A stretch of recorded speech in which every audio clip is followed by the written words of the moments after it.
Does addiction truly lie in substances, or is there a deeper, hidden root? This question beckons us to delve beneath the surface of a crisis affecting an alarming number of individuals. The year 2017 saw a stark revelation from the US Surgeon General's report. It brought to light a chilling statistic: 1 in every 7 Americans grapples with substance addiction, a silent epidemic rippling through the fabric of families, communities, and the economy. Enter Dr. Gabor Maté, a renowned expert on addiction who invites us to view this crisis through a new lens. Dr. Mate's insights challenge our conventional understanding of addiction, broadening the scope beyond mere substance abuse. He introduces us to a world where addiction takes on many forms, from the high-stakes gamble to the mindless shopping spree, even the relentless pursuit of work. But beneath these varied behaviors, Dr. Mate identifies a common thread: the quest for temporary relief. Relief from what, you might ask? The answer, he suggests, lies in the realm of emotion. Loneliness, anxiety, a sense of losing control. These are the silent assailants that often drive individuals towards addictive behaviors. The quest for relief, then, becomes a desperate attempt to cope, to find a momentary escape from these emotional burdens. To truly understand addiction, we must venture into this unseen landscape of emotional pain. Dr. Mutt paints a picture where addiction is not a choice, nor a genetic predisposition, but a response. A response to trauma, to distress, to the relentless onslaught of emotional suffering. So we begin to see that addiction may not be what it seems on the surface. It is not a simple case of willpower, nor is it restricted to the realm of substances. It is a complex tapestry, woven with the threads of emotional pain, trauma, and a desperate quest for relief. As we journey further into this exploration, let's keep in mind this broader perspective, this hidden truth that Dr. Mate invites us to consider. Because sometimes the most profound insights are found not in what we see, but in what remains unseen. Are we missing something crucial in our understanding of addiction? Let's delve into a perspective that is often overlooked, yet profoundly significant. The eminent Dr. Gabor Maté suggests that we view addiction not as a simple choice or genetic predisposition, but as a coping mechanism. It's a response to deeper, unresolved emotional issues such as loneliness, anxiety, and a sense of being out of control. It's easy to confine the notion of addiction to substances, drugs, alcohol, nicotine. However, Dr. Maté urges us to broaden our understanding. Addiction is not limited to substances alone. It spans a spectrum of behaviors that provide temporary relief from emotional pain, but carry negative consequences. Shopping, gambling, workaholism. These too are forms of addiction. Imagine a world where addiction is not a moral failing or a genetic inevitability, but a cry for help from an emotionally wounded soul. Dr. Mate's perspective challenges the conventional views that have long dominated our understanding of addiction. It brings to light the complexities of the human psyche and the profound influence our emotions hold over our behaviors. Consider the person who compulsively gambles, not for the thrill of winning, but to escape the gnawing loneliness that engulfs them. Or the workaholic who spends countless hours at the office, not out of ambition, but to flee from the anxiety that awaits at home. These are not choices made in isolation, but rather responses to deeper emotional distress. Our society often stigmatizes addiction, painting it as a sign of weakness or a lack of willpower. However, the reality is far more nuanced. It's about time we shift our focus from the symptoms to the root cause, the deep-seated emotional pain that fuels these addictive behaviors. In doing so, we can foster a more empathetic and compassionate approach to addressing addiction. Rather than punishing or judging, we should strive to understand, to help heal the emotional wounds that lie beneath. Could it be that addiction is less about substances and more about unresolved emotional pain? Is our system failing those struggling with addiction? That's a question we must grapple with as we dive deeper into the realities of addiction. The conventional approach to addiction in our society, particularly within the criminal justice system, often falls short of addressing the core issues.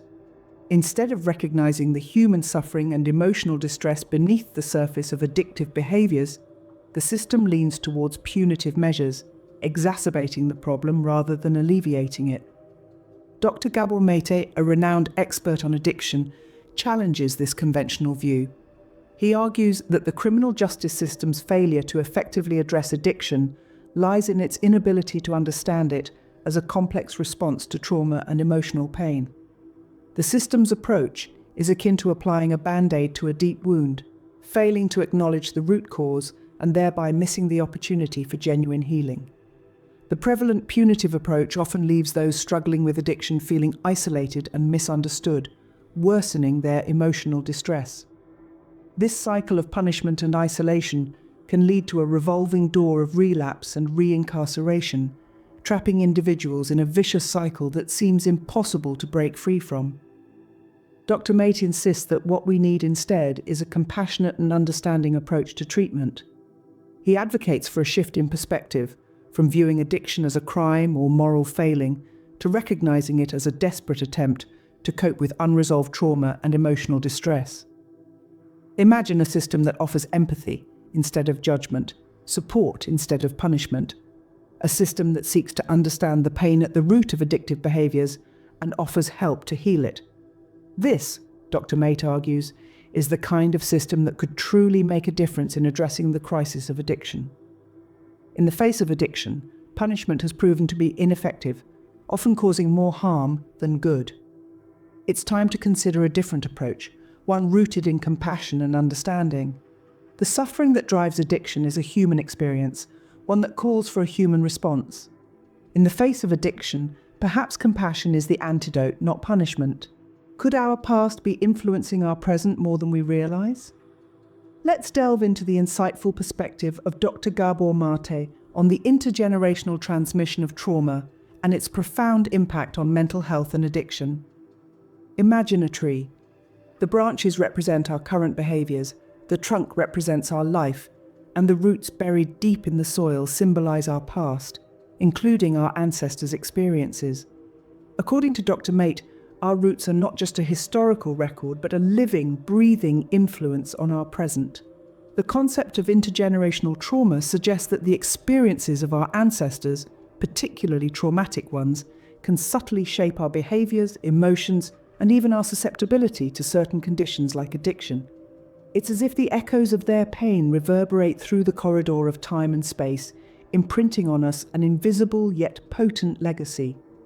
In the context of addiction, Dr. Maté proposes that the unresolved trauma of our forebears could manifest in our lives as a heightened sensitivity to stress or a predisposition to addictive behaviors.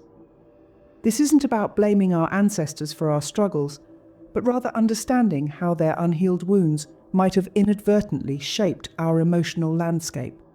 Dr. Maté also emphasizes the role of early childhood experiences in shaping our mental health.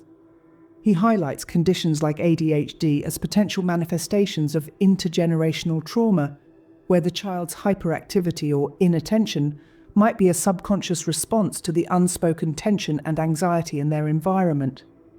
The intergenerational transmission of trauma is not a life sentence, however.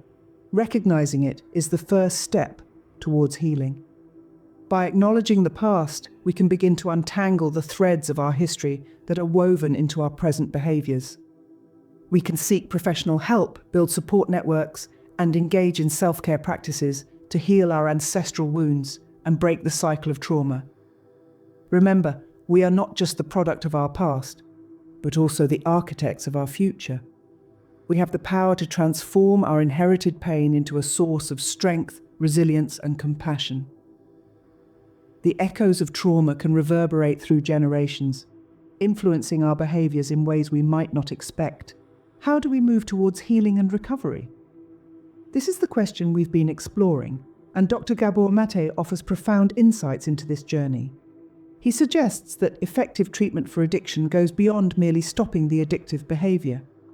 It requires delving into the depths of the emotional pain that lies beneath, the unresolved trauma that often fuels the cycle of addiction. Dr. Maté emphasizes the importance of understanding the pain, of giving it a voice. This process may be challenging and uncomfortable, but it's a crucial step in the path to recovery. Ignoring the pain or simply treating the symptoms is like patching up a wound without cleaning it first. It may provide temporary relief, but the infection still lingers, ready to resurface at any moment. But how do we start this journey of healing? It begins with compassion and understanding, both from ourselves and from those around us. Self-compassion allows us to acknowledge our pain without judgment, to recognize that our addictive behaviors were, in many ways, an attempt to soothe that deep-seated distress. Society's role is equally important. Family, friends, support groups, therapists, they all contribute to creating a safe and supportive environment where healing can occur. They provide the empathy and understanding necessary to help us navigate the rocky terrains of our emotional landscape. Moreover, Dr. Maté advocates for a holistic approach to recovery. This means integrating various elements like mindfulness, therapy, physical health, and spiritual practices that can help us reconnect with ourselves. It's about rebuilding the connection to our own selves that was lost in the chaos of addiction. This journey of recovery is not a linear path. There will be hurdles to overcome and setbacks to face. But every step taken, no matter how small, is a step towards healing, towards a life not ruled by addiction. Recovery, then, is not just about ceasing the behavior, it's about healing the pain at its root. And as we heal this pain, we not only free ourselves from the chains of addiction, but we also open a path to a deeper understanding of ourselves and our place in the world.